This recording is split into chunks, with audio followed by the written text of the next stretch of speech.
Sir, ಇನ್ನೊಂದು ವಿಚಾರದಲ್ಲಿ ಈ ಹಿಂದೆ ಮಾರುಕಟ್ಟೆಯಲ್ಲಿ ನಾವು ಈ ಬಿಳಿ ಸೀಮೆಎಣ್ಣೆ ಅಂತ ಹೇಳ್ತೇವೆ, ಅದನ್ನು ನಾವು ತಗೊಂಡೀಗ ಮೀನುಗಾರಿಕೆ ಸರ್ಕಾರದಿಂದ ಸಿಗಲಿಲ್ಲ ಅಂತ ಹೇಳಿದ್ರು ಕೂಡ ಇವತ್ತು ನಾವು ನೇರವಾಗಿ ಹೋಗಿ ತಗೊಳ್ಳಿಕ್ಕೆ ಏನಾದರೂ ಮಾರುಕಟ್ಟೆಯಲ್ಲಿ ಸಾಧ್ಯ ಉಂಟಾ?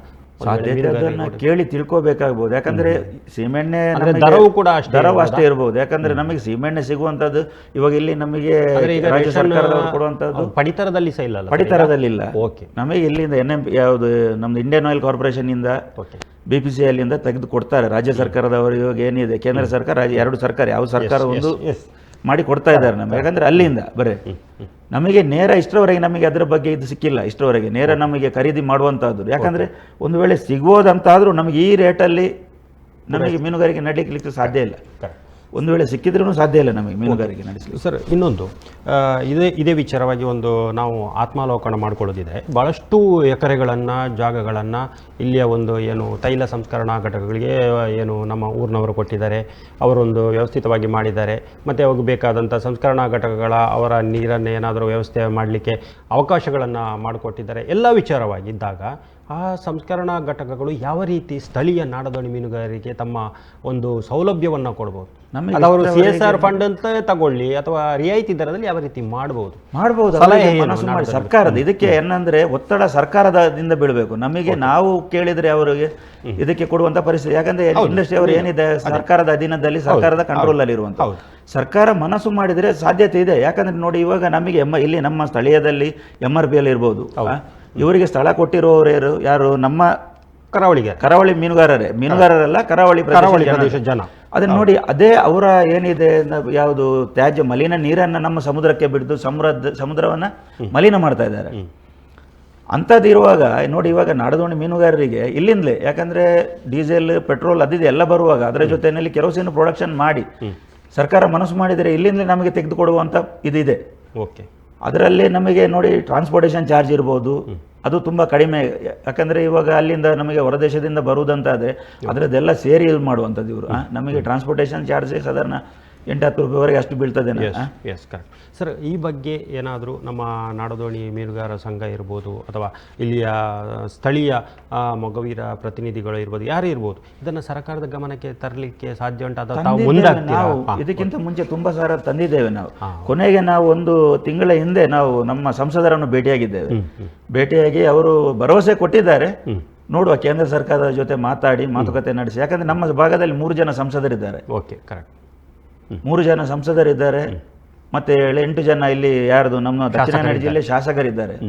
ಉಡುಪಿ ಸಹ ಬಂತು, ಉಡುಪಿಯಲ್ಲ ಇದೆಲ್ಲ ನಮ್ಮ ಅಂಕೋಲದವರೆಗೆಲ್ಲ ತುಂಬಾ ಎಷ್ಟು ಜನ ಇರುವಾಗ 3 ಸಂಸದರು ಕೇಂದ್ರ ಸರ್ಕಾರದಲ್ಲಿ ಒತ್ತಡ ತಂದ್ರೆ 3 ಸಂಸದರಿಗೆ, ಯಾರು ಉತ್ತರ ಕನ್ನಡ, ದಕ್ಷಿಣ ಕನ್ನಡ, ಉಡುಪಿ ಜಿಲ್ಲೆ, ನಮಗೆ ಮೀನುಗಾರಿಕೆಗೆ ನಾಡದೋಣಿಗೆ ಬೇಕಾದಂಥ ಸೀಮೆಎಣ್ಣೆನ ತೆಗೆದುಕೊಡುವಂಥ ಇದು ಅವಕಾಶ ಇದೆ ಇವರಿಗೆ, ಮನಸ್ಸು ಮಾಡಿದರೆ ಇವರು. ಯಾಕಂದರೆ ಏನು ಮಾಡ್ತಾರೆ ಅಂತ ಗೊತ್ತಿಲ್ಲ. ನಾವು ಚೌಟ ಅವರನ್ನು ಭೇಟಿಯಾಗಿದ್ದೇವೆ, ಭರವಸೆ ಕೊಟ್ಟಿದ್ದಾರೆ, ನೋಡುವ. ಈಗ ತಾವೀಗ ಈಗಾಗಲೇ ಹೇಳಿದಾಗೆ ಈಗ ಸೀಮೆಎಣ್ಣೆ ಒಂದು ಪೆಟ್ರೋಲ್ ಬಂಕ್ನ ಆಧಾರದಲ್ಲಿ ಸಿಗುವಂಥದ್ದು. ಹಾಗೆಯೇ ನಮ್ಮ ಸ್ಥಳೀಯ ಸಂಸ್ಕರಣಾ ಘಟಕಗಳು ಕೂಡ ಇಲ್ಲಿ ಯಾವುದಾದ್ರೂ ಒಂದು ಏಜೆನ್ಸಿಯನ್ನು ನಿಗದಿ ಮಾಡಿ ಅವರ ಮೂಲಕ ಕೊಡುವಂಥ ವ್ಯವಸ್ಥೆಗಳನ್ನು ಮಾಡ್ಬೋದು, ಸರ್ಕಾರ ಮನಸ್ಸು ಮಾಡಿದರೆ ಮಾಡ್ಬೋದು. ಯಾಕಂದ್ರೆ ಇವಾಗ ಏನು ಪಂಪ್ ಇದೆ ನೋಡಿ, ಅದೇ ರೀತಿ ಇಲ್ಲದಿದ್ದರೆ ಇಲ್ಲಿ ನಾವು ಇವಾಗ ನಮಗೆ ಸೊಸೈಟಿ ಮುಖಾಂತರ ತರಿಸ್ತಾ ಇದ್ದೇವೆ. S, correct. ಸೊಸೈಟಿ ಮುಖಾಂತರವೂ ಕೊಡ್ಲಿಕ್ಕೆ ಅವಕಾಶ ಇದೆ. ಸೊಸೈಟಿ ಮುಖಾಂತರ ಇವರು ಮಾಡಿ ನಮಗೆ ಸರ್ಕಾರ ಮನಸ್ಸು ಮಾಡಬೇಕು ಯಾವುದಕ್ಕೂ. ಇದಕ್ಕೆ ಸರ್ಕಾರ ಮಾಡಿದರೆ ನಮಗೆ ಇದೊಂದು ಪ್ರಥಮ ಆದ್ಯತೆಯಾಗಿ ಈ ಒಂದು ವಿಚಾರ ತಾವು ಏನು ಹೇಳಿದ್ರಿ, ಪ್ರಥಮ ಆದ್ಯತೆಯಾಗಿ ಏನಾದರೂ ಸರ್ಕಾರ ಅದನ್ನು ಜಾರಿಗೊಳಿಸಿದ್ದೇ ಆದರೆ ಸಾಧಾರಣ 50ರಷ್ಟು ಸಮಸ್ಯೆ ನಾಡದೋಣಿ ಮೀನುಗಾರರ ಬಗ್ಗೆ ಹರಿಬಹುದು. 50ರಲ್ಲ 70% ಸಮಸ್ಯೆ ನಮ್ಮದು. ಯಾಕಂದರೆ ನಮ್ಮ ದೊಡ್ಡ ಸಮಸ್ಯೆನೇ ಸೀಮೆಎಣ್ಣೆ. ಓಕೆ, ನಮಗೆ ಮುಖ್ಯವಾಗಿ ಬೇಕಾಗಿರುವಂಥದ್ದು ಸೀಮೆಎಣ್ಣೆ. ಸೀಮೆಎಣ್ಣೆ ಇಲ್ಲದಿದ್ದರೆ, ಸೀಮೆಎಣ್ಣೆಗೆ ಇಷ್ಟು ಮುಂಚಿನ ಥರನೇ 35 ರೂಪಾಯಿಗೆ ಸೀಮೆಎಣ್ಣೆ ಸಿಕ್ಕಿತ್ತು ಅಂದರೆ ನಮ್ಮ ಒಂದು ಯಾವ್ದು ನಾಡದೋಣಿ ಮೀನುಗಾರರ ಬದುಕೇನ ಸ್ವಲ್ಪ ಸುಧಾರಿಸಬಹುದು ಅಂತ ನನ್ನ ಅಭಿಪ್ರಾಯ. ಸರಿ ಸರ್, ಇದೀಗ ಒಂದನೇದಾಗಿ ನಾವು ಸೀಮೆಎಣ್ಣೆಯನ್ನೇ ಒಂದು ನಾಡದೋಣಿ ಮೀನುಗಾರರು ಅವಲಂಬಿಸುವ ಜೊತೆಗೆ ಈ ಡೀಸೆಲ್ ಯಂತ್ರಗಳು ಅದೆಷ್ಟು ದುಬಾರಿ ಮತ್ತು ನಾಡದೋಣಿ ಮೀನುಗಾರಿಕೆ ಯಾಕೆ ಅದು ಅಳವಡಿಕೆ ಸಾಧ್ಯ ಆಗ್ತಾ ಇಲ್ಲ ಅಂತ ನಮಗೆ ಇಷ್ಟರವರೆಗೆ ಬರಲಿಲ್ಲ. ಡೀಸೆಲ್ ಯಂತ್ರ ಬರಲಿಲ್ಲ. ಒಂದು ವೇಳೆ ಬಂದರೆ ನಾವು ಪ್ರಯತ್ನಿಸಬಹುದು. ಯಾಕಂದ್ರೆ ನಮಗೆ ಔಟ್ಬೋರ್ಡ್ ಇಂಜಿನ್ ಅದು ನಮ್ಮ ಭಾರತದಲ್ಲಿ ಅಲ್ವಾ ಅಥವಾ ವಿದೇಶದಲ್ಲಿ? ವಿದೇಶದಲ್ಲೂ ಇಲ್ಲ, ನಮಗೆ ತಿಳಿದಿರೋ ಮಟ್ಟಿಗೆ ಇಷ್ಟರವರೆಗೆ ಇಲ್ಲ ಎಲ್ಲೂ. ಯಾಕಂದ್ರೆ ನಮಗೆ ನಾವು ಔಟ್ಬೋರ್ಡ್ ಮೆಷಿನ್ ಏನಿದೆ ಅದನ್ನು ಯೂಸ್ ಮಾಡುವಂಥದ್ದು. ಇದು ಏನಂದ್ರೆ ಡೀಸೆಲ್ ಇನ್ಬೋರ್ಡ್ ಇಂಜಿನ್ಗೆ ಲೈಲ್ಯಾಂಡ್ ಇರ್ಬೋದು, ರಸ್ಟನ್ ಇರ್ಬೋದು, ಯಾವುದೋ ಅದಕ್ಕೆ ಯೂಸ್ ಮಾಡುವಂಥದ್ದು. ಓಕೆ, ಸರ್ ಇದೀಗ ನಾವು ಈ ಸಬ್ಸಿಡಿ ವಿಚಾರಕ್ಕೆ ಬಂದಾಗ ಭಾಳಷ್ಟು ಮಾಹಿತಿಯನ್ನು ತಾವು ಹೇಳಿದ್ವಿ. ಈ ಒಂದು ಮೀನುಗಾರಿಕೆ ನಾಡದೋಣಿಗೆ ಏನಾದರೂ ನಷ್ಟ ಆಯಿತು ಅಂತ ಇದ್ದರೆ ಅಥವಾ ಯಾವುದಾದ್ರೂ ಸಮಸ್ಯೆ ಆಯಿತು ಅಂತ ಇದ್ದರೆ ಏನು ನಿಷೇಧ ಸಂದರ್ಭ ಏನು ನಾಡದೋಣಿ ಮೀನುಗಾರಿಕೆ ಒಂದು 10,000 15,000 ಸಿಗ್ತಾ ಇತ್ತು ಅನ್ನೋಂಥದ್ದು ವಿಚಾರ ಇತ್ತು. ಆದರೆ ಅದೀಗ ಯಾವ ರೀತಿಯಲ್ಲಿ ಈಗ ಸೌಲಭ್ಯಗಳು ಸರ್ಕಾರದಿಂದ ಬರ್ತಾ ಇದೆ? ಸರ್ಕಾರದಿಂದ ನಾಡದೋಣಿ ಮೀನುಗಾರರಿಗೆ ಅಂದರೆ ಏನಿಲ್ಲ, ಇಷ್ಟರವರೆಗೆ ಎಂಥದ್ದು ಬಂದದ್ದಿಲ್ಲ. ಓಕೆ, ಬರೀ ಕಾಗದದಲ್ಲಿ ಅವರು ಕೊಟ್ಟಿರ್ಬೋದು, ನಾವು ಇಷ್ಟು ಪರಿಹಾರ ಇದು ಘೋಷಿಸ್ತೇವೆ ಬಜೆಟ್ ಅಲ್ಲಿ ಘೋಷಿಸುವಾಗ ಕೆಲವೊಂದು ವಿಚಾರಗಳನ್ನು ಘೋಷಿಸ್ತಾರೆ. ಬಟ್ ಇಷ್ಟರವರೆಗೆ ನಮಗೆ ಸಿಕ್ಕಿದ್ದೇನಿಲ್ಲ. ನಮಗೆ ಇವಾಗ ಯಾವುದು ಸಹಕಾರಿ ಸಂಘದ ಮುಖಾಂತರ ಯಾವುದು ಮೀನುಗಾರರಿಗೆ ರಜಾ ಸಂದರ್ಭದಲ್ಲಿ ಒಂದು 4,500 ಸಿಗುವಂಥದ್ದು ಒಂದು ಸ್ಕೀಮನ್ನು ಬಿಟ್ಟರೆ ಬೇರೆ ಯಾವುದು ಇಷ್ಟರವರೆಗೆ ನಮಗೆ ಇದು ಸರ್ಕಾರದಿಂದ ಇದಂಥ ಪಿಂಚಣಿ ಆಗಿರ್ಬೋದು ಏನಾದರೂ ಮೀನುಗಾರರಿಗೆ ಇಲ್ಲಿ ಸಿಕ್ಕಿದ್ದಂಥದ್ದು ಏನಿಲ್ಲ ಇಷ್ಟರವರೆಗೆ. ಅಂದರೆ ಈ ಒಂದು 2 ತಿಂಗಳು ಅಥವಾ 2.5 ತಿಂಗಳು ಏನು ಮೀನುಗಾರಿಕೆ ಸ್ಥಗಿತ ಆಗ್ತದೆ, ನಿಷೇಧ ಆಗ್ತದೆ, ಆ ಸಂದರ್ಭದಲ್ಲಿ ನಾಡದೋಣಿ ಮೀನುಗಾರರು ಯಾವ ರೀತಿ ಪರ್ಯಾಯ ಒಂದು ವ್ಯವಸ್ಥೆಯನ್ನು ಮಾಡ್ಕೊಳ್ತಾರೆ? ಪರ್ಯಾಯ ಅಂತ ಏನಿಲ್ಲ. ನಮಗೆ ಈಗ ಗೊತ್ತಿರೋ ಮಟ್ಟಿಗೆ ನಮಗೆ ಮೀನುಗಾರಿಕೆಯನ್ನು ಬಿಟ್ಟು ಬೇರೆ ಉದ್ಯೋಗ ಗೊತ್ತಿಲ್ಲ. ಎಸ್. ಈಗ ಕೆಲವರು ಏನು ಮಾಡ್ತಾ ಇದ್ದಾರೆ ಅಂದರೆ, ಕೆಲವು ನಾಡದೋಣಿ ಮೀನುಗಾರರು ಏನು ಮಾಡ್ತಾ ಇದ್ದಾರೆ ಅಂದರೆ, ಇವಾಗ ದೊಡ್ಡ ದೊಡ್ಡ ಮೀನುಗಾರರ ಬಲೆ ರಿಪೇರಿಗೆ ಪರ್ಯಾಯ ಅಂದರೆ ಅದೇ, ಅದು ಮೀನುಗಾರಿಕೆ ಜೊತೆಯಲ್ಲೇ ಬರುವಂಥದ್ದು. ಅದು ಎಲ್ಲ ಸಮಯದಲ್ಲಿ ಇರೋದಿಲ್ಲ. ಒಂದು ಸ್ವಲ್ಪ ಒಂದು 5 ದಿನ 10 ದಿನ 15 ದಿನ ಕೆಲಸ ಸಿಕ್ಕಿದ್ರೆ ಅಂದರೆ ಅದಕ್ಕೆ ಬಲೆ ರಿಪೇರಿಗೆ ಅಂತ ಹೋಗುವಂಥ ದೊಡ್ಡ ದೊಡ್ಡ ಬೋಟ್ ಇದ್ದು ಬಲೆ ರಿಪೇರಿಗೆಲ್ಲ ಹೋಗುವಾಗ ತುಂಬ ಜನ ಬೇಕಾಗ್ತದೆ. ಅದನ್ನು ಬಿಟ್ಟರೆ ಬೇರೆ ಗೊತ್ತಿಲ್ಲ ಎಂಥದ್ದು ಮೀನುಗಾರರಿಗೆ ಬಿಟ್ಟು ಬೇರೆ ಯಾವುದು ಕೆಲಸನೇ ಗೊತ್ತಿಲ್ಲ ಮೀನುಗಾರರಿಗೆ. ಅಂದರೆ ಮಧ್ಯಮ ವರ್ಗ ಮತ್ತು ಬಡವರ್ಗದವರು ಈ ನಾಡದೋಣಿಯನ್ನೇ ಹೆಚ್ಚಾಗಿ ಅವಲಂಬಿಸುವಂಥ. ತಾವು ನಾವು ಆಗಲೇ ವಿಚಾರದಲ್ಲಿ ಚರ್ಚೆ ಮಾಡಿದೆವು. ಈ ಬೃಹತ್ ಯಾಂತ್ರಿಕ ಟ್ರಾಲ್ಬೋಟ್ ಇರ್ಬೋದು ಅಥವಾ ಬೇರೆ ಯಾಂತ್ರಿಕ ಮೀನುಗಾರಿಕೆಗೆ ಹೋಗ್ತಾ ಇದ್ದಾಗ ಈಗ ನಮ್ಮ ನಾಡದೋಣಿ ಏನು ದೋಣಿಗಳು ಸೈಮಲ್ಟೇನಿಯಸ್ಲಿ ಸಮೀಪದಲ್ಲಿ ಎಲ್ಲಿಯಾದರೂ ಬಲೆಯನ್ನು ಹಾಕಿ ಏನಾದರೂ ಮೀನುಗಾರಿಕೆ ಪ್ರಯತ್ನ ಪಡ್ತಾ ಇದ್ರೆ ಅಲ್ಲಿ ಏನಾದರೂ ಆ ದುಬಾರಿಯಾಗಿ ಮೌಲ್ಯಯುತ ಬಲೆಗಳಿಗೆ ಏನಾದರೂ ಸಮಸ್ಯೆ ಆಗುವಂತ ತುಂಬ ಸಲ ಆಗಿದೆ. ಯಾಕೆಂದ್ರೆ ಸೈಮಲ್ಟೇನಿಯಸ್ ಅಲ್ಲಿ ಜೊತೆಯಾಗಿ ಈಗ ಮೀನುಗಾರಿಕೆ ತಾವು ಹೇಳಿದಾಗೆ 1 ತಿಂಗಳು ಮುಂಚೆ ಸ್ಟಾರ್ಟ್ ಮಾಡ್ತಾ ಇದ್ದಾರೆ. ಹಾಗಾಗಿ ಅಂಥದ್ದೇನೋ ಸಮಸ್ಯೆ ತುಂಬ ಆಗಿದೆ ಸಮಸ್ಯೆ. ಯಾಕಂದ್ರೆ ನೋಡಿ, ಇವಾಗ ನಾವು ಮೀನುಗಾರಿಕೆ ನಡೆಸುವಂಥ ಸಂದರ್ಭದಲ್ಲಿ ಅವರ ದೊಡ್ಡ ಬೋಟು ಅವರು ಬಲೆ ಹೇಳ್ಕೊಂಡು ಹೋಗಿ, ಈಗ ದೊಡ್ಡ ಸಮಸ್ಯೆ ಅಂದರೆ ಟ್ರಾಲ್ ಬೋಟ್ ಇದ್ದು, ಟ್ರಾಲ್ ಬೋಟ್ ಅವರ ಬಲೆ ನೀರಿನ ಒಳಗಡೆಯಿಂದ ಬರುವಂಥದ್ದು, ಅವರಿಗೆ ಗೊತ್ತಿರೋದಿಲ್ಲ. ಬಲೆ ನಮ್ಮ ಬಲೆ ಹೇಳ್ಕೊಂಡು ಹೋದರೆ ಕಡಿಮೆ ಪಕ್ಷ 50,000 ರಿಂದ 60,000 1 ಲಕ್ಷದವರೆಗೂ ಡ್ಯಾಮೇಜ್ ಆಗುವಂಥದ್ದಿದೆ. ಅದು ಗೊತ್ತೇ ಆಗೋದಿಲ್ಲ. ಹೋಗಿ ನಾವು ಅವ್ರ ಹತ್ರ ಕೇಳಿದರೆ ಕೆಲವರು ಪಾಪ ಪರವಾಗಿಲ್ಲ, ಯಾರು ಅವರ ಓನರ್ಸ್ ಯಾರಿದ್ದಾರೆ ಅವರು ಏನಾದರೂ ಕನಿಷ್ಠ ಪರಿಹಾರ, ಅದು ಎಲ್ಲ ಪೂರ್ಣ ಮೊತ್ತದಲ್ಲಿ ಕೊಡೋದಿಲ್ಲ, ಕನಿಷ್ಠ ಪರಿಹಾರವನ್ನು ಕೊಟ್ಟದ್ದಿದೆ. ಇನ್ನು ಕೆಲವರು ಏನಂದರೆ ಓಡಿ ಹೋಗ್ತಾರೆ, ನಮ್ಮದು ಬಲೆ ಇದಾಗಿದೆ ಅಂತ ಗೊತ್ತಾದರೆ ಬೋಟ್ನವರೇ, ಯಾರಾದ್ರು ದುಡಿಯುವ ಕಾರ್ಮಿಕರು ಯಾರಿದ್ದಾರೆ ಅದರಲ್ಲಿ ಆ ಬೋಟಲ್ಲಿ, ಅವರೇ ಬೋಟನ್ನು ತಗೊಂಡು, ಯಾಕಂದರೆ ಹಿಡಿದ್ರೆ ಇನ್ನು ಪರಿಹಾರ ಕೊಡಬೇಕಾಗ್ಬೋದು ನಮಗೆ, ಇಲ್ಲಾಂದರೆ ನಾವೇನಾದರೂ ಮಾಡಿದರೆ ಅಂತ ಅವರಿಗೊಂದು ಭಯ ಇರುತ್ತೆ. ಅದಕ್ಕೆ ಸರ್ ಇದಕ್ಕೆ ಇಂಥ ಒಂದು ವ್ಯವಸ್ಥೆಗಳಾದಾಗ ತಾಂತ್ರಿಕವಾಗಿ ನಾವು ಸಿಗ್ನಲ್ ಹಾಕುವಂಥದ್ದು, ಸೈರನ್ ಮೊಳಗಿಸುವ ಅಂಥದ್ದೇನಾದರೂ ಅವಕಾಶಗಳು ಉಂಟಾ? ಇಲ್ಲ, ಇಷ್ಟರವರೆಗೆ ಅಂಥದ್ದೇನೋ ಇಲ್ಲ.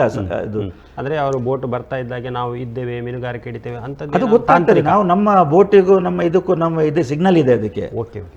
ಆದ್ರೂ ಅವರು ಏನಂದ್ರೆ ಕೆಲವರು ಏನಾಗೋದಿಲ್ಲ ಅನ್ನೋ ಇದರಿಂದ ಬರುವಂಥದ್ದು ಭಾವನೆಯಿಂದ ನಾವು ದೂರ ಇದ್ದೇವೆ, ಅವರು ಅಂದಾಜಿಸುವುದು ಸ್ವಲ್ಪ ಹೆಚ್ಚು ಕಡಿಮೆ ಆಗಿ ಅಂತ ಸಮಸ್ಯೆ ಆಗ್ತದೆ, ತುಂಬ ಆಗಿದೆ. Okay sir. ಇದೀಗ ಈ ಮಳೆಗಾಲದಲ್ಲಿ ಭಾಳಷ್ಟು ಏನು ನಾಡದೋಣಿ ಮೀನುಗಾರಿಕೆ ತೆರಳ್ತಾರೆ, ಹೌದು, ಅವರ ಜೀವನ ಹಂಗು ತೊರೆದು ಏನು ಮೀನುಗಾರಿಕೆ ತೆರಳ್ತಾರೆ ಸರ್. ಈ ಒಂದು ಸಂದರ್ಭದಲ್ಲಿ ಈ ಒಂದು ಅನಾಹುತ ಆಗಬಾರ್ದು ದೇವರ ದಯದಿಂದ, ಒಂದು ವೇಳೆ ಏನಾದರೂ ಪ್ರಕೃತಿ ವಿಕೋಪದಿಂದ ಆದಾಗ ಈ ಕುಟುಂಬಗಳಿಗೆ ಯಾವ ರೀತಿಯ ಸರ್ಕಾರದ ಸೌಲಭ್ಯ ಕ್ಷಿಪ್ರವಾಗಿ ಸಿಗ್ತದೆ? ಅಂದರೆ ಅವರು ಘೋಷಿಸ್ತಾರೆ ಎಲ್ಲ ಕರೆಕ್ಟ್.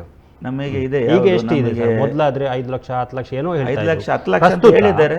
ಪ್ರಸ್ತುತ ನಮಗೆ 10 ಲಕ್ಷ ಅಂತ ಹೇಳಿದ್ದಾರೆ. ಅದು ಯಾರಿಗೆ ಸಿಕ್ಕಿದೆ ಯಾರಿಗೆ ಸಿಕ್ಕಿಲ್ಲ ಅಂತ ನಮಗೆ ಗೊತ್ತಿಲ್ಲ. ಯಾಕಂದ್ರೆ ನಾವು ಹೇಳ್ತಾ ಇರೋದಿಷ್ಟೇ, ನಮಗೆ ಅಂಥದ್ದು ಪರಿಹಾರನೇ ಬೇಡ. ನಮಗೆ ನಮ್ಮ ಮೀನುಗಾರ ಅವರು ಸುರಕ್ಷಿತವಾಗಿ ಮೀನುಗಾರಿಕೆ ತೆರಳಿರುವವರು ಸುರಕ್ಷಿತವಾಗಿ ಬರಲಿ ಅಂತಲೇ ನಾವು ದೇವರ ಹತ್ರ ಪ್ರಾರ್ಥಿಸುವಂಥದ್ದು.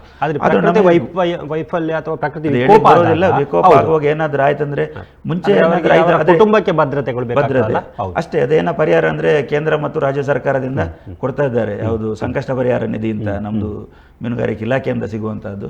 ಅದರಲ್ಲಿ ಆದರೆ ಇವಾಗ ಎಷ್ಟು ಸಿಕ್ಕಿದೆ ಅಂದ್ರೆ ನಮ್ಮ ಸೈಡಲ್ಲಿ ಯಾರು ನಾಡದೋಣಿ ಮೀನುಗಾರರಿಗೆ ಇಂತ ಇದಾಗಲಿಲ್ಲ ಸದ್ಯದ ಮಟ್ಟಿಗೆ. ಹಾಗಾಗಿ ನಮಗೆ ಜಾಸ್ತಿ ಇದರ ಬಗ್ಗೆ ಇವಾಗ ಏನು ಸಿಗ್ತಾ ಇದೆ ಅಂತ ಅಷ್ಟು ಒಂದು ಮಾಹಿತಿ ಇಲ್ಲ ದೊಡ್ಡ ಮಟ್ಟದಲ್ಲಿ. Okay sir. ಕೊಡ್ತಾ ಇದ್ದಾರೆ ಅಂತ ಒಂದು ಇದೆ ಅಷ್ಟೇ, ಒಂದು 5ರಿಂದ 10 ಲಕ್ಷವರೆಗೆ, 6 ಲಕ್ಷ ಇನ್ನು 6 ಲಕ್ಷ. ಸರ್, ಇದೀಗ ನಾಡದೋಣಿ ಮೀನುಗಾರಿಕೆ ಹೋದಾಗ ಈಗ ನಾವು ಸಮುದ್ರದಲ್ಲಿ GPS ಇರ್ಬೋದು ಅಥವಾ ಲೈಫ್ ಜಾಕೆಟ್ ಇರ್ಬೋದು, ಬೇರೆ ಬೇರೆ ಒಂದು ವ್ಯವಸ್ಥೆಗಳನ್ನು ನಾವು ಮೀನುಗಾರರೇ ಮಾಡಿಕೊಳ್ಬೇಕಾಗ್ತದಾ ಅಥವಾ ಅದಕ್ಕೆ ಸರ್ಕಾರ ಏನಾದರೂ ನಿಮಗೆ ಅದಕ್ಕೆ ಸಬ್ಸಿಡಿಯಲ್ಲಿ ಕೊಡುವಂಥದ್ದು ಅಂಥದ್ದು ಏನಾದರೂ ಇದೆಯಾ? ಸರ್ಕಾರ ನೋಡಿ, ಇವಾಗ ನಮಗೆ ಮೀನುಗಾರರಿಗೆ ನಿಜವಾಗಿ ಹೇಳ್ಬೇಕಂತಾದರೆ ಮೀನುಗಾರರ ರಕ್ಷಣೆ ನಾವೇ ಮಾಡ್ಕೊಳ್ಬೇಕು. ಓಕೆ. ನಾವು ಎಲ್ಲ ವಿಷಯದಲ್ಲೂ ಸರ್ಕಾರವನ್ನು ಡಿಪೆಂಡ್ ಆಗಿರ್ಬೋದು. ಸರಿ. ಇವಾಗ ನೋಡಿ, ಮೀನುಗಾರರಿಗೆ ಒಂದು ಲೈಫ್ ಜಾಕೆಟ್ ಖರೀದಿ ಮಾಡೋದಂದರೆ 1,500 ಒಳಗಡೆ ಸಿಗ್ತದೆ, ಒಂದು ಒಳ್ಳೆ ಕ್ವಾಲಿಟಿ ಲೈಫ್ ಜಾಕೆಟ್ ಸಿಗ್ತದೆ. Okay, fine. ಮೀನುಗಾರನ ಭದ್ರತೆಗೋಸ್ಕರ, ಯಾಕಂದರೆ ನಮ್ಮ ಜಾಗ್ರತೆ, ಕರೆಕ್ಟ್, ಅದನ್ನು ನಾವು ಮಾಡಬಹುದು. ನಾವು ಪ್ರತಿಯೊಂದು ವಿಷಯವನ್ನು ಸರ್ಕಾರಕ್ಕೆ ಡಿಪೆಂಡ್ ಆಗಿರ್ಬೋದು. ಎಸ್. ಸರ್ಕಾರದವರು ಏನು ಇದೆ ಕೊಟ್ಟಿಲ್ಲ ಅಂತಲ್ಲ, ಒಂದು 4 ಲೈಫ್ ಜಾಕೆಟ್ ಏನಿದೆ ಅದನ್ನು ಕೊಟ್ಟಿದ್ದಾರೆ. ಬಟ್ ಆ ಲೈಫ್ ಜಾಕೆಟಿಂದ ನಮಗೆ ಏನು ಉಪಯೋಗ ಇಲ್ಲ. Okay, fine. ಯಾಕಂದರೆ ಅದು ಕೆಲಸ ಮಾಡಲಿಕ್ಕೆ ಆಗುವಂಥದ್ದಲ್ಲ. ಅದು ಒಂಥರ ಯಾವ ರೀತಿಯಿಂದ ಪರ್ಚೇಸ್ ಮಾಡಿ ಕೊಡ್ತಾರೆ ಅಂತ ಗೊತ್ತಿಲ್ಲ. ತಗೊಳ್ಳುವಾಗ ಮೀನುಗಾರ ಜೊತೆ ಸಂವಾದ ಮಾಡುವಂಥದ್ದು, ಮಾಹಿತಿ ಪಡೆದುಕೊಳ್ಳುವಂಥ ಅಂಥದ್ದು ಆಗದೇ ಇರೋದರಿಂದ ಇಂಥ ಸಮಸ್ಯೆ. ಹೌದೌದು, ಅಂಥ ಸಮಸ್ಯೆ ಬಂದಿರೋದು. Okay sir. ಸರ್, ಇದೀಗ ಈ ಮೀನುಗಾರರಿಗೆ ನಾಡದೋಣಿ ಸಂಘಟನೆಯಿಂದ ಅಥವಾ ಸರ್ಕಾರದಿಂದ ಅವರಿಗೆ ಏನಾದರೂ ಗುಂಪು ವಿಮೆ ಇರ್ಬೋದು ಅಥವಾ ಅವರ ಸುರಕ್ಷತೆಗೆ ಇರ್ಬೋದು ಏನಾದರೂ ಅಂಥ ಸೌಲಭ್ಯ ಏನಾದರೂ ಇದೆಯಾ? ಹೇಗೆ ಮುಂಚೆ ಇತ್ತು. ಮುಂಚೆ ಅಂದರೆ ಸರ್ಕಾರದಿಂದ ಅಲ್ಲ, ನಾವು ನಾಡದೋಣಿ ಅವರು ಏನಿದ್ದೇವೆ, ನಾಡದೋಣಿಯಿಂದಲೇ ಗುಂಪು ವಿಮೆ ಅಂತ ಮಾಡ್ತಾ ಇದ್ದೇವೆ. ಅಪಘಾತ ಯಾವುದು ವಿಮೆ ಇದೆ ಅದನ್ನು, ಮತ್ತು ಗುಂಪು ವಿಮೆ ಅಂತ. ಮುಂಚೆ ನಾಡದೋಣಿ ಎಷ್ಟಂದರೆ ಒಂದು ಗುಂಪಿನ ಒಂದೊಂದು ಗುಂಪು ಇತ್ತು ನಾಡದೋಣಿ ಸಂಘ. ಇವಾಗ ಏನಾಯ್ತು ಅಂದರೆ ಅದೆಲ್ಲ ಇವಾಗ ಒಂದು 7-8 ಏನೋ ಇದೆ.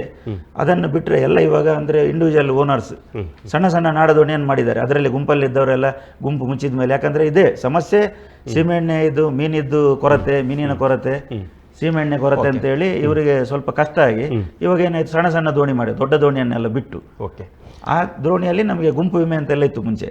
ಅದು ನಾವೇ ಮಾಡ್ಕೊಂಡಿರೋ, ಸರ್ಕಾರ ಮಾಡಿದ್ದಲ್ಲ, ನಾವೇ.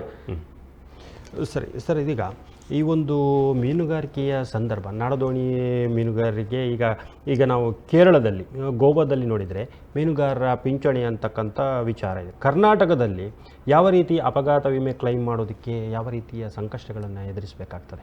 ಸಂಕಷ್ಟ ಅಂದರೆ ನೋಡಿ, ಇವಾಗ ನಮಗೆ ಕರ್ನಾಟಕದಲ್ಲಿ ಅಪಘಾತ ವಿಮೆ ಯಾವುದು, ನಮಗೆ ಸಂಕಷ್ಟ ಪರಿಹಾರ ನಿಧಿ ಪ್ರಯತ್ನ ಇದು ಮಾಡಬೇಕಂದ್ರೆ ನಮಗೆ ಪ್ರಪ್ರಥಮವಾಗಿ ಮನುಷ್ಯನ ದೇಹ ನಮಗೆ ಸಿಗಲೇಬೇಕು. ಅದು ಸಿಗಲಿಲ್ಲ ಅಂದರೆ ಯಾವುದು ಇಷ್ಟವರೆಗೆ ಸಿಕ್ಕಿದ್ದೇನಿಲ್ಲ. ಒಂದು ವೇಳೆ ಇವರು ಶಾಸಕರು ಇರ್ಬೋದು, ಮಂತ್ರಿಗಳು, ಮಿನಿಸ್ಟರ್ಸ್ ಇರ್ಬೋದು, ಅವರೇನಾದರೂ ಕೊಟ್ಟಿದ್ರೆ ಅದು ಬೇರೆ ವಿಷಯ. ಇಲ್ಲಾಂದರೆ ನಮಗೆ ಪ್ರಪ್ರಥಮವಾಗಿ ನಮಗೆ ಬೇಕಾಗಿರುವಂಥದ್ದು ಇದು, ನಮಗೆ ಯಾವುದು ನಮ್ಮ ದೇಹ ಗೊತ್ತಾಯ್ತು ತೋರಿಸ್ಬೇಕು ನಾವು. ಪೋಸ್ಟ್ ಮಾರ್ಟಮ್ ರಿಪೋರ್ಟು ಅದೇನಿದೆ ಎಲ್ಲ ಬೇಕು ನಮಗೆ. ಇವಾಗ ಇನ್ಶೂರೆನ್ಸ್ ಅದೇ ಈ ವಿಚಾರದಲ್ಲಿ ಒಮ್ಮೆ ಸರ್ಕಾರದಲ್ಲಿ ಕೂಡ, ಸರ್ಕಾರದ ಮಟ್ಟದಲ್ಲಿ ಕೂಡ ಚರ್ಚೆ ಆದ ನೆನಪು ಏನಂದರೆ, ಸಮುದ್ರದಲ್ಲಿ ಒಂದು ವೇಳೆ ಏನಾದರೂ ಪ್ರಕೃತಿ ವೈಫಲ್ಯದಿಂದ ಅನಾಹುತ ಆದರೆ ಕೆಲವೊಮ್ಮೆ ತಾವು ಹೇಳಿದಾಗೆ ಭಾಳಷ್ಟು ಕಡಲಬ್ಬರ ಇರ್ತದೆ, ಸಿಗದೇ ಹೋಗುವಂಥ ವಿಚಾರ. ಆ ಸಂದರ್ಭದಲ್ಲಿ ಸರ್ಕಾರ ಪರಿಹಾರ ಕೊಡಲಿಕ್ಕೆ ಬರುವುದಿಲ್ಲ ಅನ್ನತಕ್ಕಂಥ ಕಾನೂನು ಕೂಡ ಇತ್ತು. ಅದನ್ನೇನಾದರೂ ತಿದ್ದುಪಡಿ ಮಾಡಿದ್ದಾರೆ? ತಿದ್ದುಪಡಿ ಇಷ್ಟವರೆಗೆ ಏನು ಮಾಡಲಿಲ್ಲ. ನಾವು ಅದೇ ಒತ್ತಡ ಆಗ್ತಾ ಇದ್ದೇವೆ, ಯಾಕಂದರೆ ಅದನ್ನು ತಿದ್ದುಪಡಿ ಮಾಡಬೇಕು. ಸಮುದ್ರಕ್ಕೆ ಹೋದ್ಮೇಲೆ ವಿಶಾಲ ಸಮುದ್ರ, ಅಲ್ಲಿ ಏನಾಗತ್ತೆ, ಎಲ್ಲಿಗೆ ಹೋಗುತ್ತೆ ಅಂತ ನಮಗೆ ಗೊತ್ತಿರೋದಿಲ್ಲ. ಕರೆಕ್ಟ್. ಏನಾದರೂ ಅದಕ್ಕೆ ಭದ್ರತೆ ಅಂತ ತಗೊಂಡು, ಒಂದು ವೇಳೆ ಅವರು ಏನಂದರೆ ನಾಳಿನ ದಿನ ಅವರು ಮನುಷ್ಯ ಬಂದರೆ, ಪರಿಹಾರ ಕೊಟ್ಟ ಮೇಲೆ ಅವರು ಜೀವಂತವಾಗಿ ಬಂದರೆ ಅಂತ, ಅದಕ್ಕೆ ಅವರು ಏನಾದರೂ ಅದಕ್ಕೆ ಒಂದು ಅಭಿದವಾಯ್ತ ಆ ರೀತಿ ಮಾಡಿ ಭದ್ರತೆಯನ್ನು ತಗೊಂಡು ಒಂದು ವೇಳೆ ಬಂದರೆ ನಾವು ಸರ್ಕಾರಕ್ಕೆ ಹಿಂದಿರುಗಿಸ್ತೇವೆ ಅಂಥದ್ದನ್ನು ಮಾಡಿ ಇದು ಮಾಡಬೇಕು. ಯಾಕಂದರೆ ಇದನ್ನು ಸಮುದ್ರದಲ್ಲಿ ವಿಶಾಲ ಸಮುದ್ರ ಇರುವುದರಿಂದ ಸಮುದ್ರದಲ್ಲಿ ಒಂದು ನಮ್ಮ ಇದೇನಿದೆ ಅದು ಶವ ಏನಿದೆ ದುಡಿಮೆ ಮಾಡುವಾಗ ನಾವು ಏನಾದ್ರು ಅಪಘಾತ ಆದ ಸಂದರ್ಭದಲ್ಲಿ ಅವು ಸಿಗುವಂಥ ಸಂದರ್ಭ ತುಂಬ ಕಡಿಮೆ. ಯಾಕೆಂದರೆ ಒಬ್ಬರು ಮೀನುಗಾರಿಕೆ ಹೋದಾಗ ಅವರ ಕುಟುಂಬವನ್ನು ನೋಡಿಕೊಳ್ಳುವಂಥ ಮುಂದಿನ ಒಂದು ಭವಿಷ್ಯದ ಯೋಚನೆ ಕೂಡ ಇರ್ತಲ್ಲ ಸರ್. ಹಾಗಾಗಿ ಸರ್ಕಾರ ಅದರ ಬಗ್ಗೆ ಹೆಚ್ಚಿನ ಒತ್ತನ್ನು ಕೊಡಬೇಕು. ಸರ್ಕಾರ ನಾವು ಒತ್ತಾಯಿಸ್ತಾ ಇದ್ದೇವೆ, ಸರ್ಕಾರವನ್ನು ಪ್ರತಿ ಬಾರಿ ಒತ್ತಾಯಿಸ್ತೇವೆ. ಆದರೆ ಸರ್ಕಾರ ಯಾಕೆ ನಮ್ಮ ಬಗ್ಗೆ ಒಂದು ಮಲತಾಯಿ ಧೋರಣೆ ಮಾಡ್ತಾರೆ ಅಂತ ಗೊತ್ತಿಲ್ಲ ನಮಗೆ. ಇದೇ ನಮ್ಮ ನೆರೆ ತಮಿಳುನಾಡಿನಲ್ಲಿ ಮೀನುಗಾರರಿಗೆ ಒಳ್ಳೆ ಸವಲತ್ತನ್ನು ಕೊಡ್ತಾ ಇದ್ದಾರೆ. ಅಲ್ಲಿಯ ಕಾನೂನು ಇಲ್ಲಿಯ ಕಾನೂನು ವ್ಯತ್ಯಾಸ ಉಂಟಾದ್ರೆ ಅಲ್ಲಿ ಯಾವ ರೀತಿ ತಮಗೆ ತಿಳಿದ ಮಟ್ಟಿಗೆ ಕೇರಳದಲ್ಲಿ ಇಂಥ ಒಂದು ವೇಳೆ ಏನಾದರೂ ದೇಹ ದೊರಕದೆ ಹೋದಾಗ ಅವರಿಗೆ ಸೌಲಭ್ಯಗಳನ್ನು ಯಾವ ರೀತಿ ಪರ್ಯಾಯವಾಗಿ ಕೊಡಬಹುದು ಅವರ ಬಗ್ಗೆ ನಮಗೊಂದು ಹೆಚ್ಚಿನ ಮಾಹಿತಿ ಇಲ್ಲ. ಯಾಕಂದರೆ ಆದರೆ ನಮ್ಮ ಇದಕ್ಕೆ ಕರ್ನಾಟಕ ರಾಜ್ಯಕ್ಕೆ ಹೋಲಿಸಿದರೆ ತಮಿಳುನಾಡು, ಕೇರಳ ತುಂಬ ಮೀನುಗಾರರಿಗೆ ತುಂಬ ಸವಲತ್ತನ್ನು ಒದಗಿಸುವಂಥ ಕೊಡ್ತಾ ಇದ್ದಾರೆ ರಾಜ್ಯ. ವಸಂತ್ ಅವರು, ಇದೀಗ ನಾವು ನಾಡದೋಣಿ ಮೀನುಗಾರಿಕೆಗೆ ಬಂದಾಗ ಮೊದಲನೇದಾಗಿ ಅವರಿಗೆ ಒಂದು ಯಾವ ರೀತಿಯ ನಾಡದೋಣಿ ಮೀನುಗಾರಿಕೆಯನ್ನು ಸಣ್ಣ ಪ್ರಮಾಣದಲ್ಲಿ ಇಟ್ಕೊಂಡು ಬಂದರೂ ಕೂಡ ಅವರಿಗೆ ಸ್ವಲ್ಪ ಮಟ್ಟಿಗೆ ಶೀತಲೀಕರಣ ಅಂದರೆ ಅದನ್ನು ಸುರಕ್ಷತೆಗಾಗಿ ಇಡಲಿಕ್ಕೆ ಇರುವಂಥದ್ದು ಇರ್ಬೋದು, ಐಸ್ ಫ್ಯಾಕ್ಟ್ರಿ ಇರ್ಬೋದು, ಕೋಲ್ಡ್ ಸ್ಟೋರೇಜ್ ಇರ್ಬೋದು, ಯಾವ ರೀತಿಯ ಅಂಥ ಸೌಲಭ್ಯಗಳಿಗೆ ಏನಾದರೂ ಕೊರತೆ ಉಂಟಾ ಇಲ್ಲಿ ನಾವು ಸಂಬಂಧಪಟ್ಟ ಹಾಗೆ? ಅಂದರೆ ಸ್ವಲ್ಪ ಮಟ್ಟಿಗೆ ಇವತ್ತೇನಾದರೂ ಉಳಿಯಿತು, ನಾಳೆ ನಾವು ಮಾರಾಟ ಮಾಡುವ ಅಂತ ಹೇಳುವಾಗ ಅವರಿಗೊಂದು ಕೋಲ್ಡ್ ಸ್ಟೋರೇಜ್ ಬೇಕಾಗ್ತದೆ, ವ್ಯವಸ್ಥಿತವಾಗಿ ಬೇಕಾಗ್ತದೆ. ಅಂಥದ್ದೇನೋ ಸೌಲಭ್ಯ ನಾಡ ದೋಣಿಗಾರರಿಗೆ ಅಂತ ಸರ್ಕಾರದ ಬೇರೆ ವ್ಯವಸ್ಥೆ ಅಂತ ಏನಿಲ್ಲ, ನಾವೇ ಮಾಡ್ಕೊಳ್ಬೇಕು ಅದನ್ನು. ಯಾಕಂದರೆ ನಮಗೆ ಐಸ್ ಪ್ಲಾಂಟಲ್ಲಿ ಐಸ್ ತಗೊಂಡ್ಬರ್ತೇವೆ. ಯಾಕಂದರೆ ಉಳಿದ ಮೀನು ನಾವು ಏನು ಮಾಡ್ಲಿಕ್ಕೆ ಆಗೋದು, ನಾಳೆಗೆ ನಾವು ಇಡಲೇಬೇಕಾಗ್ತದೆ ಐಸ್ ಮಾಡಿ. ಇವಾಗ ಖಾಸಗಿ ಐಸ್ ಪ್ಲಾಂಟ್ ಇರುವಂಥದ್ದು ಸರ್ಕಾರದ ಯಾವುದಿಲ್ಲ, ಖಾಸಗಿ ಐಸ್ ಪ್ಲಾಂಟಲ್ಲೇ ಹೋಗಿ ನಾವು ತಗೊಂಡ್ಬರೋದು. ಐಸ್ ತಗೊಂಡು ಬಂದು ನಾವು ಐಸ್ ಬಾಕ್ಸ್ ಏನಿದೆ ಅದರಲ್ಲಿ ಐಸ್ ಮಾಡಿಬಿಟ್ಟು ಸ್ಟೋರೇಜ್ ಮಾಡಿ ನಾಳಿನ ದಿನ ಮಾರ್ಕೆಟ್ ಮಾಡ್ತೇವೆ. ಯಾಕಂದ್ರೆ ಅದು ಫ್ರೆಶ್ ಮೀನೇ. ಯಾಕಂದ್ರೆ ಬೇರೆ ಬೋಟ್ನಲ್ಲಿ ಯಾಂತ್ರಿಕ ದೋಣಿಯಲ್ಲಿ ಬರುವ ಹಾಗೆ 10-15 ದಿನದಲ್ಲ, ನಾವು ಇವತ್ತು ಹಿಡಿದ ಮೀನೇ ನಾಳೆ ಬೆಳಿಗ್ಗೆ ಮಾರಾಟ ಮಾಡುವಂಥದ್ದು. ಓಕೆ, ಇನ್ನೊಂದು ಕರೆ ಕಾಯ್ತಾ ಇದೆ. ಹಲೋ ಹಲೋ, ಸೂರ್ಯಪ್ರಸಾದ್ ಬಂಟ್ವಾಳ ಸರ್, ಹೇಳಿ ತಮ್ಮ ಅಭಿಪ್ರಾಯ ಮಂಡಿಸಿ ಸರ್. ಅಭಿಪ್ರಾಯ ಪ್ರಕಾರ ಅಳಿವೆ ಬಾಗಿಲನ್ನು ಒಂದು ಸ್ವಚ್ಛತಾ ಕಾರ್ಯಕ್ರಮ ಮಾಡೋದು ಒಳ್ಳೇದು. ಅಳಿವೆ ಬಾಗಿಲಲ್ಲಿ ಮರಳು ತುಂಬಿ ಎಲ್ಲ ದೋಣಿಗಳಿಗೆ ಅಪಘಾತ ಆಗ್ಲಿಕ್ಕೆ ಮೂಲ ಕಾರಣ ಅಲ್ಲಿ ಎಲ್ಲಿ ಅಳಿವೆ ಬಾಗಿಲ ಸಾಧಾರಣ ಬೆಂಗ್ರೆ ಹತ್ರ ಎಲ್ಲ ಅದು ನೋಡಿ, ಇನ್ನು ಜೂನ್ ಜುಲೈ ಎಂಡಿಗೆಲ್ಲ ಕೆಲವು ಅಪಘಾತಗಳೆಲ್ಲ ಆಗುವ ಸಂಭವ ಇರ್ತದೆ. ಅವಾಗ ಇದಕ್ಕಿಂತ ಮುಂಚೆ ಸರ್ಕಾರ ಅದಕ್ಕೊಂದು ವ್ಯವಸ್ಥೆ ಮಾಡಿದ್ರೆ ಬಾರಿ ಅನುಕೂಲ ಆಗುದು. ಮತ್ತೆ ಈಗ ಗ್ರೂಪ್ ಇನ್ಸೂರೆನ್ಸ್ ಅನ್ನು ಜಾಸ್ತಿ ಮಾಡಿಸಬಹುದು. ಮತ್ತೆ ಅಪಘಾತವಾಗಿ ಏನಾದ್ರೂ ಜೀವ ಕಳ್ಕೊಂಡ್ರೆ ಮೀನುಗಾರರು ಅವರ ಕುಟುಂಬಕ್ಕೆ 1 ಕೋಟಿ ರೂಪಾಯಿ ಕೊಡುವಂತದ್ದು ರಾಜ್ಯ ಸರ್ಕಾರ ಮಾಡಬೇಕು. ಯಾಕೆಂದ್ರೆ ಅವರು ಜೀವದ ಜೊತೆ ಚೆಲ್ಲಾಟ ರಾಜಕೀಯ ಮುಖಂಡರು ಆಗ್ಲಿ ರಾಜಕೀಯ ಪಕ್ಷವಾಗ್ಲಿ ಮಾಡಬಾರ್ದು. ಯಾಕೆಂದ್ರೆ ಅವರು ಒಂದು ರೀತಿಯ ಈಗ ಜೀವನ ಹಂಗು ತೊರೆದು ಏನು ಮತ್ಸ್ಯವನ್ನ ಬೇಟೆಗೆ ಹೋಗ್ತಾರೆ. ಒಂದು ಯಾವಾಗ ಮಿಲಿಟರಿ ಇದೆ ಅದೇ ರೀತಿ ಅವ್ರದ್ದು ಕೆಲಸ ಬದುಕು. ಇನ್ನೊಂದು ಏನಪ್ಪಾ ಅಂದ್ರೆ ಅವರ ಕುಟುಂಬಕ್ಕೆ ಒಂದು ವ್ಯವಸ್ಥೆ ಅದೊಂದು ಮಾಡುವಂತದ್ದು. ಮತ್ತೆ ಒಂದು ಸಬ್ಸಿಡಿಯಲ್ಲಿ ಸೀಮೆ ಎಣ್ಣೆ ಕೊಡುವಂತದ್ದು ಜಾಸ್ತಿ, ಗೊತ್ತಾಯ್ತಾ? ನೋಡಿ, ಐಸ್ ಇದು ಸೀಮೆ ಎಣ್ಣೆದು ಕೆಲಸಗಾರರ ಅದೆಲ್ಲ ಖರ್ಚು ನೋಡಿದ್ರುಂಟಲ್ಲ, ಮನುಷ್ಯ ಅದು ಮಾಡುದಿಲ್ಲ. ಯಾಕೆಂದ್ರೆ ಅವರು ಕಲಿತ ವಿದ್ಯೆ ಅಲ್ಲ, ಬಿಡ್ಲಿಕ್ಕೆ ಗೊತ್ತಿಲ್ಲ. ಹಾಗೆ ಆಗಿದೆ ಪರಿಸ್ಥಿತಿ. ಮತ್ತೆ ಡೀಪ್ ಫಿಶಿಂಗ್ ಮಾಡಿ ಫಿಶೇ ಇಲ್ಲದಾಗೆ ಆಗಿದೆ. ಸಮುದ್ರದ ಒಳಗಿನ ಕೆಲವು ಅವಘಡಗಳೆಲ್ಲ ನಡೆಯುವುದರಿಂದ ಈಗ ಸೈಕ್ಲೋನು, ಒಂದೊಂದ್ಸಲ ಗಾಳಿಯೂ ಗೊತ್ತಾಗಲ್ಲ, ಮಳೆಯ ವಿಪರೀತ ಬರುತ್ತೆ. ಇಂಥದ್ದೆಲ್ಲ ಸಮಸ್ಯೆಗಳಿರುವಾಗ ಸ್ವಲ್ಪ ಇದರ ಬಗ್ಗೆ ಸರ್ಕಾರಗಳು ಗಂಭೀರವಾಗಿ ಯೋಚನೆ ಮಾಡಬೇಕು. ಮೀನುಗಾರರ ಕುಟುಂಬಕ್ಕೆ ಆದಷ್ಟು ಅನುಕೂಲ ಮಾಡುವ ರೀತಿಯಲ್ಲಿ ಸಹಕರಿಸಬೇಕಂತ ನನ್ನದೊಂದು ಭಿನ್ನ. ಧನ್ಯವಾದಗಳು ತಮ್ಮೆಲ್ಲ ಅಭಿಪ್ರಾಯವನ್ನು ಮಂಡಿಸಿದ್ದಕ್ಕೆ.